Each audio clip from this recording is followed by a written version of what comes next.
Something profound died when we stopped going to the movies together.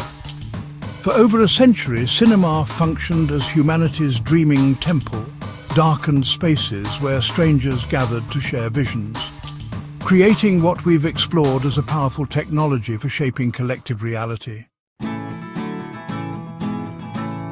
But what happens when the temple becomes 10,000 private shrines?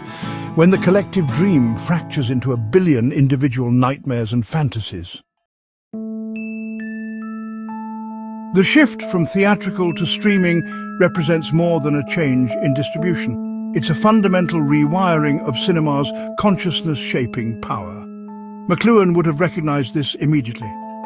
The medium has changed, so the message has changed, so we have changed.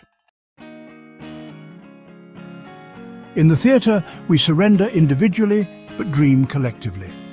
The shared gasp, the synchronized laughter, the held breath of hundreds create what anthropologist Victor Turner called communitas, a liminal state, where social structures dissolve and new possibilities emerge. This is why, films could function as such powerful tools for reality creation. They weren't just showing us stories, they were actually creating these temporary communities, united by a shared vision. Streaming atomizes this process. We watch alone, pausing for bathroom breaks, checking our phones, and half attending while folding laundry. The ritual aspect, well, it dissolves. More critically, algorithms ensure we're not even watching the same things. Netflix's recommendation engine creates what we might call reality silos, custom-curated mythologies that reinforce rather than challenge our existing worldviews. TikTok represents the logical endpoint of this atomization.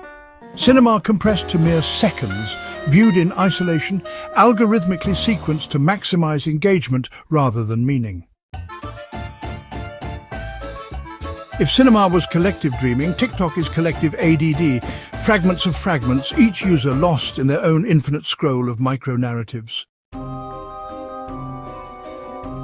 But here's the paradox.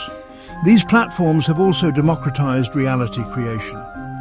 Morrison's hypersigil concept becomes accessible to anyone with a phone. A TikTok video can reshape reality as effectively as a blockbuster, sometimes even more so because it moves at the speed of virality rather than production schedules. We've gone from cathedral magic to cottage witchcraft.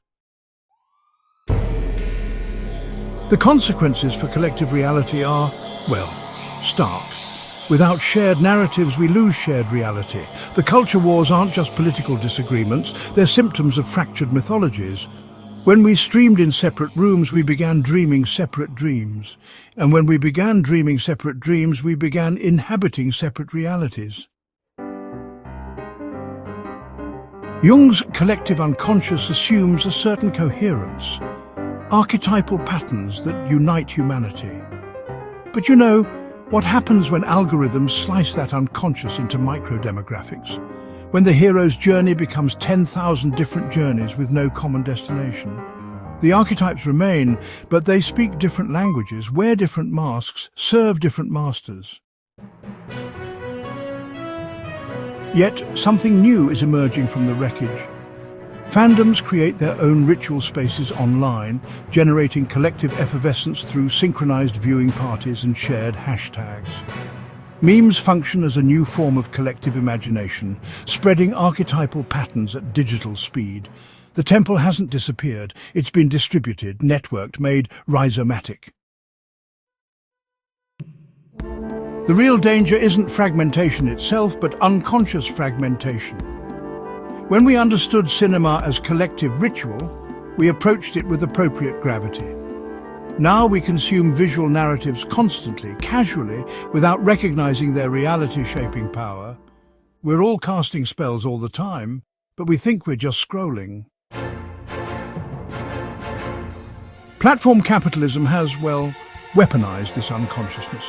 Every streaming service is engaged in what we might call reality warfare, using sophisticated behavioral psychology to colonize attention and shape desire. The algorithms, they're not neutral. They're optimized for engagement, which, more often than not, means amplifying fear, anger, and division. We're not just watching different movies, you see. We're being programmed by different reality engines. The path forward honestly requires conscious navigation of this fractured landscape. We need to recognize that whether we're in a theatre or on our phones, we're participating in reality creation. The question becomes, how do we maintain coherent collective dreams in an age of, well, infinite individual channels? Some filmmakers are, experimenting with new forms that acknowledge this reality. Interactive narratives alternate reality games and transmedia storytelling. Well, they attempt to create coherent mythologies across fragmented platforms. Others are returning to theatrical exhibition with a renewed understanding of its ritual power. The ultimate challenge is this. Can we create new forms of collective meaning-making that honor both individual agency and shared humanity? Can we use these distributed tools consciously, weaving personal myths that still connect to universal patterns? The temple hasn't been destroyed, it's been shattered into 1 billion shards.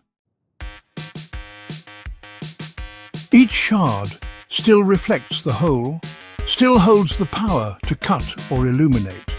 The question is whether we'll use these fragments to build new forms of collective dreaming or remain lost in our separate scrolls, forgetting we once knew how to dream together. The future of reality itself might depend on our answer.